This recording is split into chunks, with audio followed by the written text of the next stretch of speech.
예. 예. 미다스의 손이라는 그리스 신화를 여러분들이 많이 들었을 것입니다. 이 미다스라는 왕은 그의 아버지 고르디우스 왕으로부터 많은 재산을 물려받았습니다. 엄청난 부자였어요. 그런데 그는 더 큰 부자가 되기를 원했습니다. 그는 평소에 술의 신 디오니소스를 숭배했는데 디오니소스가 그것을 가상하게 여겨서 한 가지 제안을 합니다. 소원을 한 가지 말하면 들어주겠다고 했습니다. 미다스는 디오니소스에게 손에 닿는 모든 것을 다 황금으로 만들 수 있는 그러한 능력을 달라고 했습니다. 디오니소스는 허락했어요. 그래서 미다스는 닥치는 대로 만져서 황금으로 만들기 시작했어요. 정원수, 가구, 돌, 만지는 것마다 황금이 됐습니다. 그랬더니 뜻하지 않은 사건이 벌어졌어요. 뭐냐면은 만지는 것마다 황금이 되니까 음식을 먹을 수 없는 거예요. 그래서 이제 상심해서 있는데 그때 마침 자기를 향해 오는 귀여운 딸을 보고 딸을 안았습니다. 그랬더니 그만 딸도 황금 조각상이 돼버리고 말았어요. 미다스는 디오니소스를 다시 찾아가서 다시 원상복귀를 해달라고 간청을 합니다. 그러니까 디오니소스가 저기 있는 팍톨로스 강에 가서 네 몸을 씻으면 모든 것이 원상복귀가 될 것이다. 미다스는 다시 가서 몸을 씻었고요. 그 딸을 비롯해서 모든 것들이 다 원상으로 복구됐다는 이야기입니다. 여러분, 우리가 인생을 살 때 어떤 면에서 인생은 모든 것을 다 선택하게 되어 있습니다. 우린 오늘도, 매일, 매 순간 무언가를 선택하며 살아가고 있습니다. 만약에 우리가 선택의 기회가 없다면 우리는 아마 로봇 같은 거에 불과할 것입니다. 선택의 자유가 없다면 그 사람은 이미 죽은 사람이라고 말할 수 있습니다. 창세기를 보면 하나님께서 아담과 하와를 지으시고 에덴 동산 중앙에 선악을 알게 하는 나무를 두셨습니다. 그리고 이렇게 말을 합니다. 동산에 있는 모든 나무의 실과는 네가 임의로 먹되 선악을 알게 하는 나무의 실과는 먹지 말라. 네가 먹는 날에는 정령 죽으리라. 여기에서 많은 사람들이 질문을 합니다. 하나님이 전지전능하시다면 아담과 하와가 이 선악과를 먹을 것을 알았지 않았겠느냐? 물론 알았습니다. 그러면 왜 선악과를 만들었느냐? 선악과를 만들지 않았더라면 선악과 다 먹지 않았을 것이고, 그러면 하나님한테 불순종하고 죄의 문제, 이런 복잡한 문제가 생기지 않았을 것 아니냐? 이렇게 불만을 터뜨립니다. 물론 그렇게 생각할 수도 있습니다. 그러나 저는 하나님께서 인간에게 선택권을 주신 것이다. 저는 그렇게 생각을 합니다. 자신의 인생에 대한 선택권, 자신의 운명을 선택할 수 있는 권리를 우리에게 주신 거예요. 이것은 실로 엄청난 특권입니다. 내 모든 것을 스스로 선택할 수 있는 권리, 자유, 이만큼 인간의 값어치를 더 높게 만들어 주신 겁니다. 여러분, 혹시 누군가가 시키는 대로 하는 로봇이 되기를 원하는 사람이 아마 한 사람도 없을 것입니다. 자기가 스스로 결정할 수 있는 자유인이 되기를 원할 겁니다. 여러분, 노예가 뭡니까? 노예라는 것은 자기가 하는 일을 스스로 전혀 결정할 수 없는 그러한 사람이 노예 아니겠습니까? 혹시 여러분 중에 잘 먹여주고 잘 입혀주고 좋은 집에 살게 해줄 테니까 노예로 살아라 하면은 아주 좋아할 사람이 있을까요? 아마 한 사람도 없을 거예요. 그래서 누군가가 자유가 아니면 죽음을 달라고 외친 거예요. 자유가 없이 사느니 차라리 죽는 것이 낫다는 거죠. 한국의 어떤 정신 나간 일부 학자라는 자들이 이런 말을 했어요. 일제강점기에 우리나라가 발전했고 혜택을 많이 받았다. 그리고 강제징용에 끌려간 사람들도 동등하게 대우받았고 음식도 배불리 먹었다. 정신대에 끌려간 할머니들은 돈을 벌기 위해서 창녀짓을 한 것이다. 이렇게 주장하는 학자들이 있습니다. 죽은 사람들이 억울해서 무덤에서 벌떡벌떡 일어날 것 같아요. 그것은 당시 일본 사람들이나 혹은 친일파 앞제비들이 기록해 놓은 것을 그대로 받아서 주장한 거예요. 따라서 일본의 도움이 없었더라면 지금 한국이 이 정도로 발전할 수 없었을 것이다. 그래서 오히려 우리가 일본에게 감사해야 된다. 이건 미친 사람들 아닙니까? 일본이 그렇게 좋으면 일본에 가서 살든지, 왜 조용히 살고 있는 사람들의 복장을 뒤집어 놓냐는 말이에요. 설사 만에 하나 그들의 주장이 사실이라고 해도, 그래서 일본이 우리나라가 그래도 이만큼 발전하는데 뭐 조금이라도 기여했다고 해도 일본의 종로를 타면서 살고 싶은 사람이 어디에 있겠습니까? 아직도 한국에 그런 자들이 남아있다는 것은 참 기가 막힌 이야기가 아닐 수 없습니다. 선택은 자유예요. 그러나 그 선택의 결과는 내가 오롯이 책임져야 됩니다. 선택은 순간적이고 일시적이에요. 그러나 그 결과는요, 내 일평생을 좌우할 수 있는 거예요. 그러므로 선택을 할 때는 신중하게 해야 합니다. 심은 대로 거둔다는 말씀이 있습니다. 심는 것 자유예요. 내가 내 마음대로 무엇이든지 심을 수 있어요. 그러나 거둘 때는 내가 심은 것에만 거둘 수 있다는 것을 우리는 알아야 합니다. 심지 않은 것을 거둘 수는 없어요. 그래서 추수는요, 심판의 의미가 있는 거예요. 지혜로운 사람은 무엇을 심을 때 거둘 것까지 생각하면서 심습니다. 현명한 농부는요, 봄에 씨를 뿌릴 때 가을 추수할 것을 생각하면서 씨를 뿌리는 거예요. 어떤 사람은요, 형편없는 것을 심고 좋은 것을 거두려고 해요. 예를 들면 시험 공부 안 하고 좋은 점수가 나오기를 바라요. 불가능한 일이에요. 어떤 사람은요, 심지도 않고 뭔가를 거두려고 해요. 이걸 뭐라 그러냐? 도둑놈의 심보라 그러는. 오늘 본문의 말씀은 우리가 너무나 잘 아는 그러한 말씀입니다. 솔로몬의 선택에 대해서 우리에게 말씀하고 있습니다. 이 한 번의 바른 선택으로 말미암아 솔로몬은 이스라엘 왕 중에서 가장 아름답고 복된 삶을 살아가게 됩니다. 이 선택이 솔로몬을 솔로몬 되게 했다. 전 그렇게 말하고 싶습니다. 그는 불과 21살의 나이에 이스라엘의 왕이 됩니다. 그가 왕이 돼서 제일 처음 한 것이 뭐예요? 본문에 의하면 하나님 앞에 제단을 쌓은 거예요.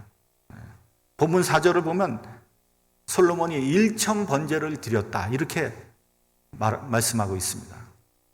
1,000번제를 드렸다. 엄청난 거죠.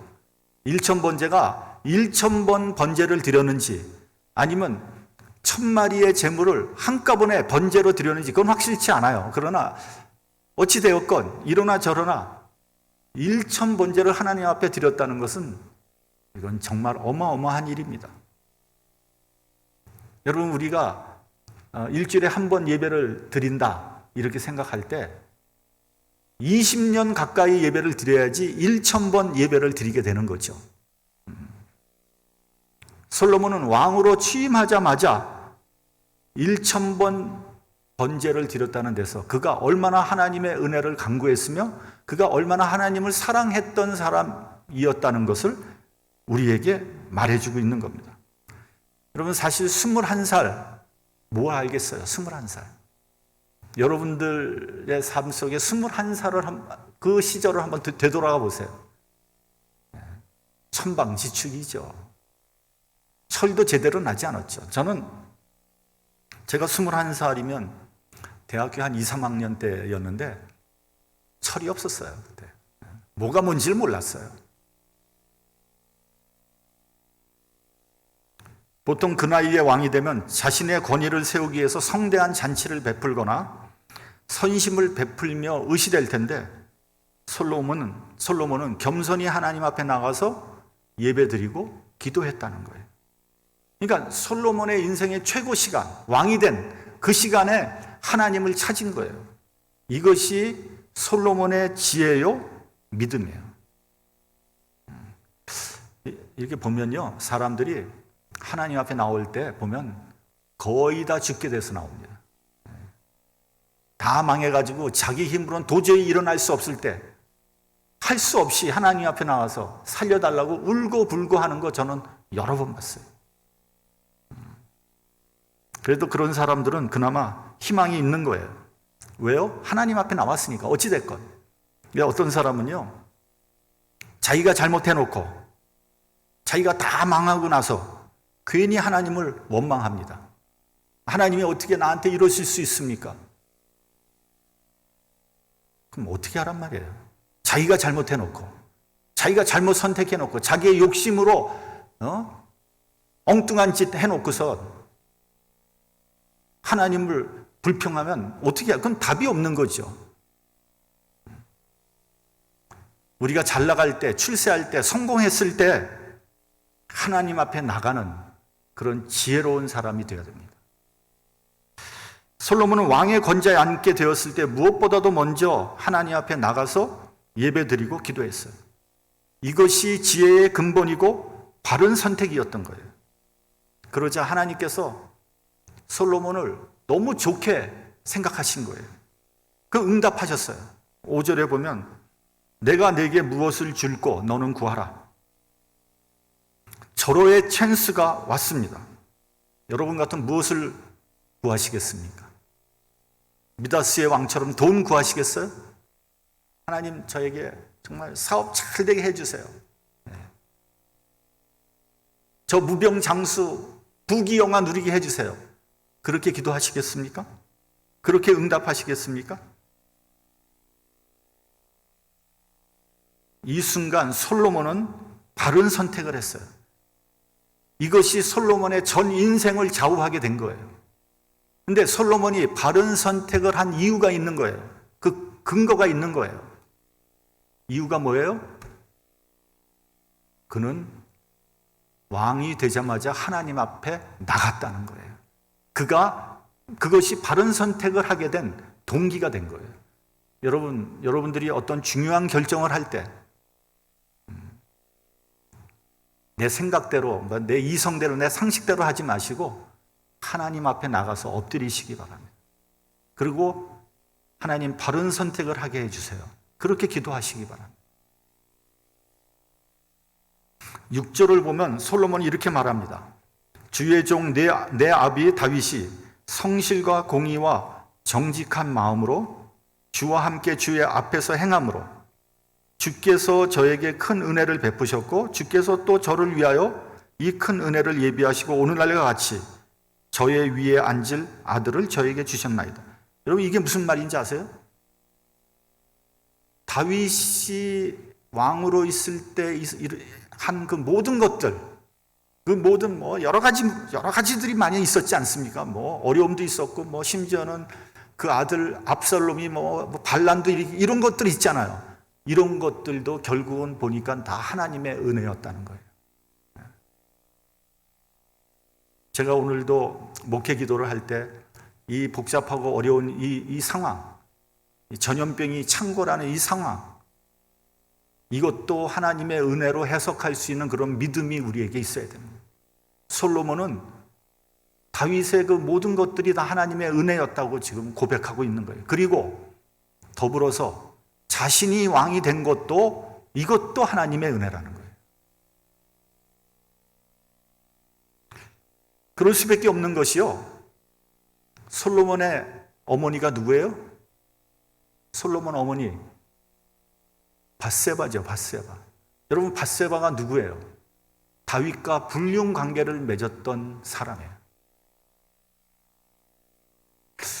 아무리 다윗이 밧세바를 총애한다고 해도 그 수많은 왕비들 중에, 후궁 중에 밧세바는 정통성이 떨어지는 거예요. 솔로몬은 밧세바의 아들이에요. 그러니까 그가 비록 왕자였지만 정통성이 떨어지는 거죠. 그리고 여러분, 솔로몬이 다윗의 몇 번째 아들인지 아세요? 이번에 확실히 아시기 바랍니다. 무려 10번째 아들이에요. 이 말이 뭐예요? 왕이 될 수 없는 사람이에요. 정통성도 없죠? 10번째 아들이 무슨 왕이 되겠어요? 그런데 자기가 왕이 됐다는 거예요. 그러니까 은혜일 수밖에 없는 거죠. 여러분, 은혜라는 것은 값없이 받은 선물이라는 의미예요. 값이 없다니까 뭐 싸구려라는 말이 아니고요. 값으로 산정할 수 없는 어마어마한 선물이라는 거예요. 예상하지도 않았는데 뜻밖의 받은 선물이라는 거예요. 그게 바로 은혜입니다. 나의 의, 나의 공로, 나의 능력으로 받은 것이 아니라 거저 주시는 은혜. 그래서 그로 말미암아 오늘날 내가 존재하게 됐다는 겁니다. 그래서 생각해 보면 은혜 아닌 것이 없고 모든 것이 다 은혜인 거예요. 이 사도 바울은 고린도전서 15장 10절에서 나의 나 된 것은 하나님의 은혜다, 이렇게 고백하고 있습니다. 여러분은 하나님의 은혜를 얼마나 인정하고 있습니까? 인정하긴 뭘 인정해요. 그냥 내 멋대로 사는 거지 뭐. 내가 얼마만큼 하나님의 은혜를 인정하느냐가 바로 내 믿음의 척도예요. 여러분, 혹시 나는 누구보다도 선하고 의롭다고 생각하지 않습니까? 그래도 나는 참 착한 사람인데, 나는 법 없이도 살아. 그 말은 뭔지 아세요? 나는 은혜 없이도 산다는 말하고 똑같은 말이에요.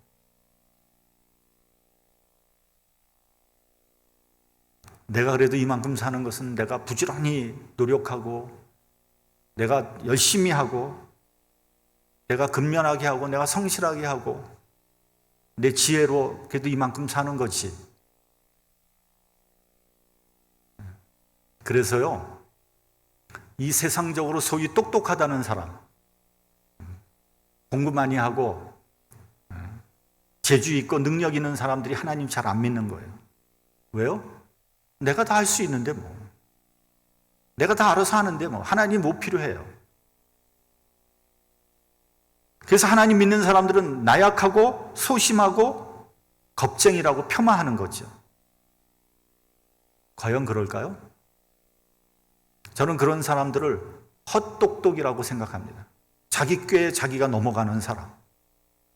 되게 똑똑한 것 같은데 결국은 인생을 다 살고 보면 아무것도 없는, 내놓을 게 없는 그런 사람이라고 생각합니다.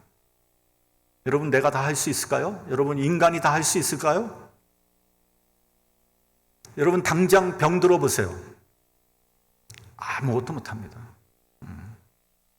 꼼짝 못합니다. 내가 할 수 있는 일 아무것도 없어요. 그럴 때 진짜 의사가 구세주처럼 보여요.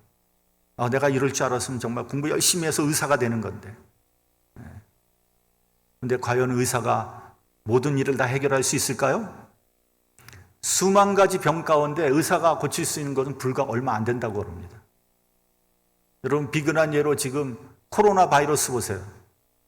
못 고치잖아요. 약도 없어요. 물론 약이 나오겠죠, 나중에. 근데요, 코로나 바이러스가 계속 변이 된대잖아요. 그럼 그 약이 또 그 변이 되는 바이러스를 쫓아다녀야 되잖아요. 못 쫓아갑니다. 못 쫓아가. 쫓아갈 수가 없어요. 이게 큰일이에요, 지금. 보통 문제가 아닙니다, 지금.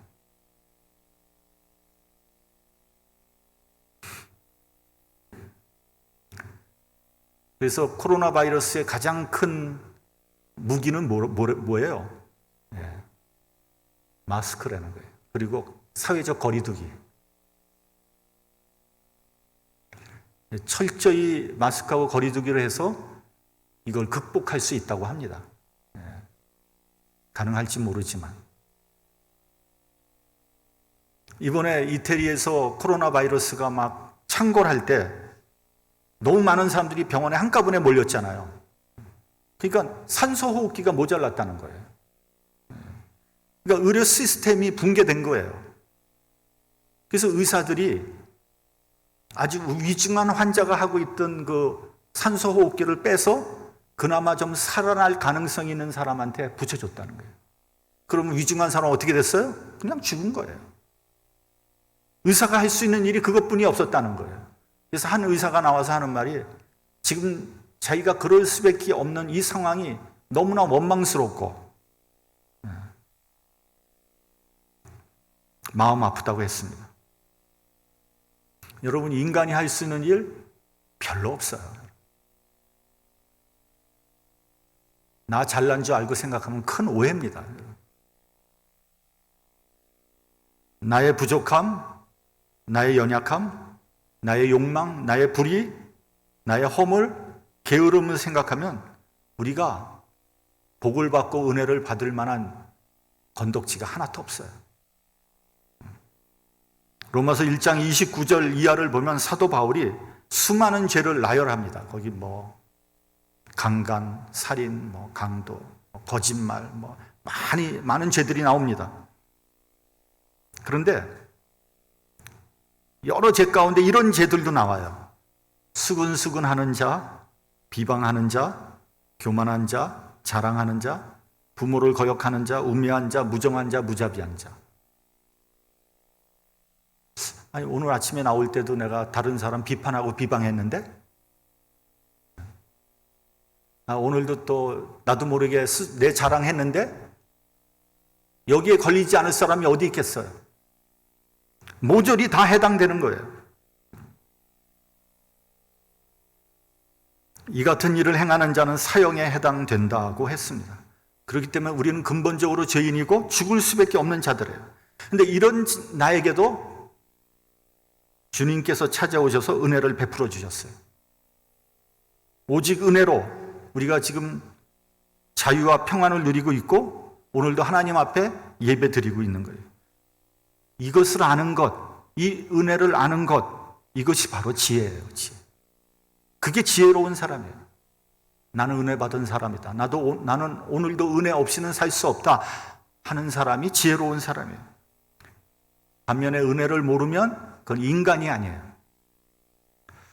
본문 7절을 보면 종은 작은 아이라 출입할 줄을 알지 못한다 이렇게 되어 있습니다. 이런 겸손한 말이 21살 된 왕의 입에서 나온 거예요. 놀라운 발언이에요. 젊은 나이에 왕이 되면 하늘 높은 줄 모르죠. 세상 무서운 줄 모릅니다. 내가 제일 잘난 줄 알고요. 내가 제일 능력 있는 줄 알고요. 나는 모든 일을 할 수 있다고 생각을 합니다. 요즘도 보면요. 한국이나 뭐 미국도 마찬가지고 이 정권이 바뀌면 그 전 정권에서 하는 정책 전부 다 폐기해 버립니다. 전 대통령이 하던 모든 그 정책들 다 지워버립니다. 그리고 새로운 정책을 하는 거예요. 새로운 정책, 새로운 거다. 이게 교만한 거거든요. 그러니까 자기가 다 옳다는 거예요. 나만 맞는다는 거거든요. 과거 거도 좋은 것은 배워야죠. 계승해야죠. 잘못된 건 물론 고쳐야 되는 거예요. 이스라엘 왕 중에도 그런 왕들이 많았어요. 부왕들이 했던 것을 다 뒤집어 버립니다. 근데 솔로몬은 달랐어요. 나는 작은 아이입니다. 나는 아무것도 모릅니다. 나는 부족합니다. 모른다는 것은 뭐예요? 나는 배우겠다는 거 아니겠어요? 어떤 사람은 마치 다 아는 것처럼 말합니다. 다 안다면 배울 게 없다는 거죠. 공자는요, 세 사람이 같이 길을 가면 그 중에 한 사람은 내 스승이라 그랬어요. 그래서 그는 좋은 점은 골라서 따르고 좋지 않은 것은 거울 삼아 고치도록 한다. 그게 공자의 말이에요. 인류의 대스승 공자도 그렇게 배우려고 했다는 거예요. 지혜로운 사람이죠. 그것이 지혜의 근본이고 지혜의 시작입니다. 본문 9절을 보면 하나님의 말씀에 대한 솔로몬의 대답이 나옵니다. 주의 이 많은 백성을 누가 재판할 수 있습니까? 지혜로운 마음을 종에게 주사 주의 백성을 재판하여 선악을 분별하게 하옵소서. 솔로몬은 돈이나 번영을 요구하지 않았어요. 개인적인 부귀영화나 무병장수 이런 거 요구하지 않았어요. 지혜로운 마음을 줘서 백성을 재판할 때 선악을 분별하게 해달라고 했습니다. 그걸 가장 중요한 거로, 가장 원하는 것으로 하나님에게 요구한 거예요. 여러분, 우리가 가장 중요하게 생각하는 것이 무엇입니까? 솔직히 얘기하면 돈이죠, 돈. 권력, 출세, 지식, 지위 이런 거 아니겠습니까? 근데 솔로몬은 가장 중요하게 생각하는 것을 백성들을 재판할 때 선악을 분별하게 해달라고 그걸 가장 중요하게 생각한 거예요. 여러분, 우리가 보통 이런 말 씁니다. 배워서 남 주냐? 이 말은 무슨 말이냐 하면요, 많이 배우면 그걸 남 주겠냐는 거예요. 남 안 주고 내가 잘 먹고 잘 산다는 거죠. 그러니까 공부 잘하면 돈 잘 벌고 출세하고 권력 쥐게 되고 부귀영화를 누리게 되는데 왜 공부하지 않느냐? 이런 말 아니겠습니까? 여러분, 우리가 자녀들을 좋은 대학에 보내려고 하는 것이 왜 그렇습니까? 좋은 대학 가서 남에게 봉사 잘하게 하라고요? 훌륭한 사람, 인격적인 사람이 되게 하려고요?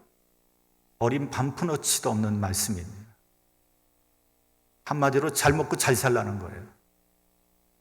인격, 신앙, 성품, 사람다운 사람이 되는 것, 이런 거 별로 중요하게 생각하지 않아요.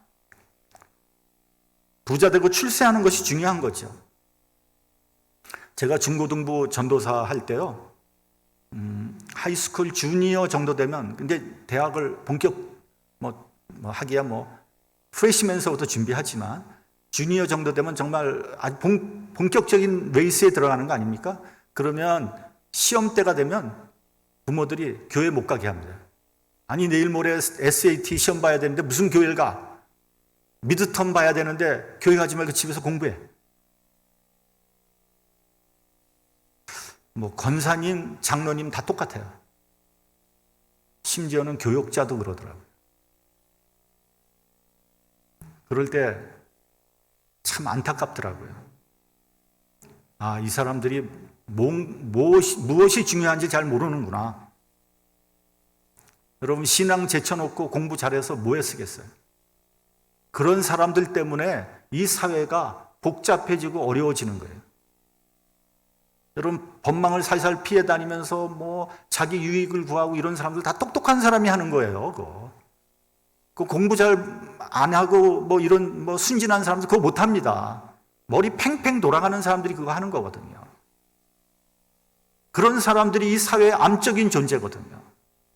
그러니까 여러분, 공부 잘하게 해서 자녀들을 암적인 존재로 만드는 거예요, 잘못하면. 이거 제가 아는 사람의 아들인데 공부를 엄청나게 잘했어요. 그래서 미국에서 메디컬 스쿨론 최고 대학을 갔어요. 그러니까 얼마나 장래가 촉망돼요. 미국에서 최고 대학의 메디컬 스쿨을 갔으니까. 부모도 너무 기대를 했죠. 그래서 이제 이 친구가 의사가 됐어요. 또 좋은 아가씨를 만나서 결혼했어요. 그러더니 저기 멀리 캘리포니아로 이사 가버렸어. 부모는 시카고에 사는데. 물론 뭐 자기들끼리 잘 살면 되는 거죠. 부모의 마음은 자식이 잘 살기를 원하는 거 아니겠어요? 뭐 요즘 같으면 뭐 자식들 때문에 결혼하고 나서도 막 신경 쓰는 그런 부모들도 많지 않습니까? 뭐 자기들끼리 잘 사는 것만 해도 효도하는 거죠. 그러나 도리가 아니죠. 물론 뭐 좋은 잡 얻으러 글로 갈 수도 있어요. 근데 뭐 의사가 뭐 어딘들 좋은 잡 아니겠어요? 골라가는 거 아니겠어요? 어딘들? 꼭 캘리포니아 가야 되나? 시카고도 뭐 엄청나게 좋은 자리들 많을 텐데, 그것도 미국에서 최고 메디컬 스쿨 나왔는데, 돈 달래는 대로 줄 텐데, 여러분 무엇이 중요한 겁니까? 신앙, 도덕성, 의, 인격, 선악을 분별하는 지혜, 이런 것들이 있으면요, 세상적인 것들은 다 따라오는 거예요.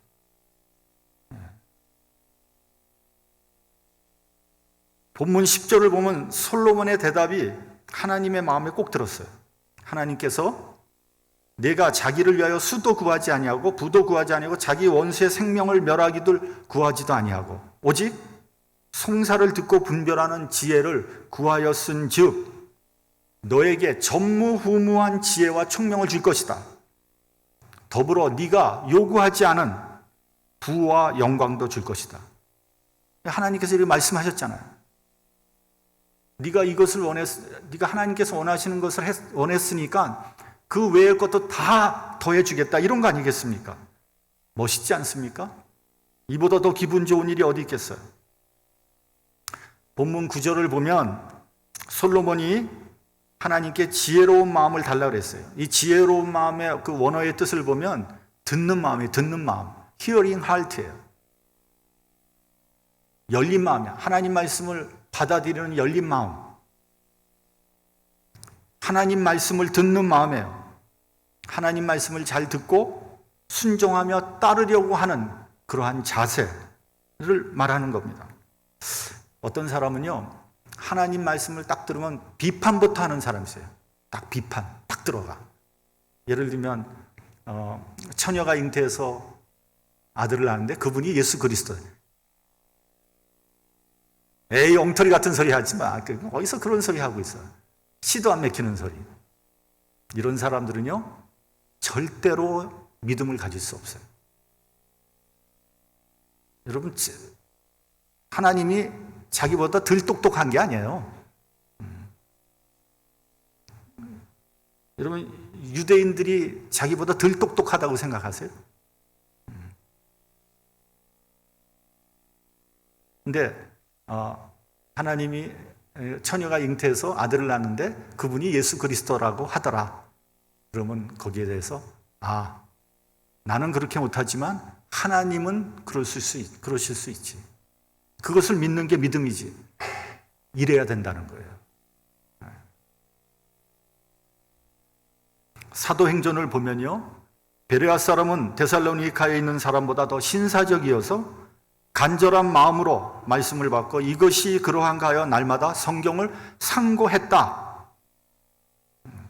말씀 잘 듣는 사람이 지혜로운 사람이에요.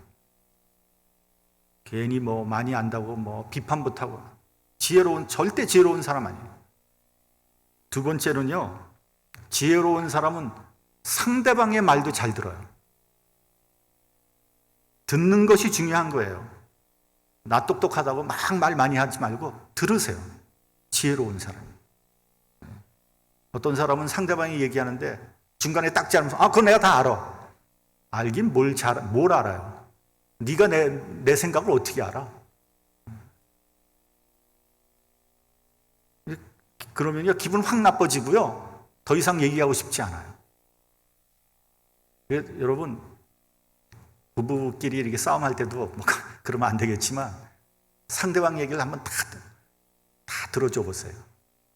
중간에 확 자르고 싶지. 아이 시끄러워 뭐 이래. 그러지 말고 다 한번 들어보세요. 싸우면 안 돼요.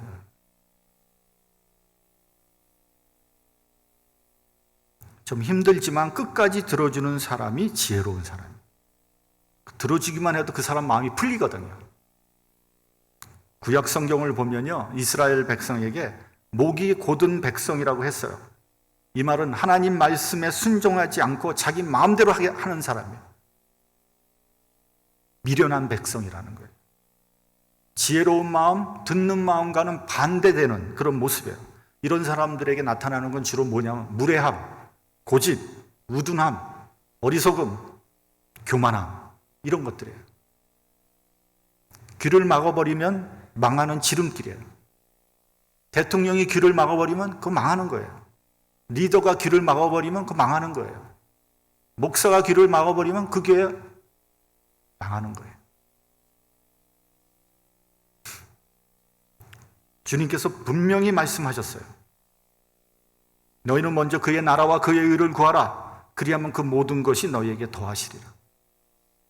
무엇이 먼저인지를 우리가 깊이 생각을 해야 됩니다. 돈이 먼저냐? 출세가 먼저냐? 당장 눈에 보이는 게 먼저냐? 그런 사람들은 망하는 지름길이에요. 하나님 말씀을 듣고 하나님의 뜻을 행하고 하나님 것을 먼저 하는 사람, 정의, 의, 순결, 인격 이런 것을 먼저 하는 사람, 그러면 그 뒤에 부와 번영이 따라온다는 거예요. 우리 모두 하나님의 지혜를 구하는 저와 여러분이 되시길 바랍니다. 무엇보다도요, 십자가는 하나님의 능력이요 지혜라고 했어요. 십자가의 삶을 오늘도 십자가를 짊어지고 나에게 허락하신 십자가를 짊어지고 주님의 뒤를 따르는 저와 여러분이 되시기를 주님의 이름으로 축원합니다. 기도하겠습니다.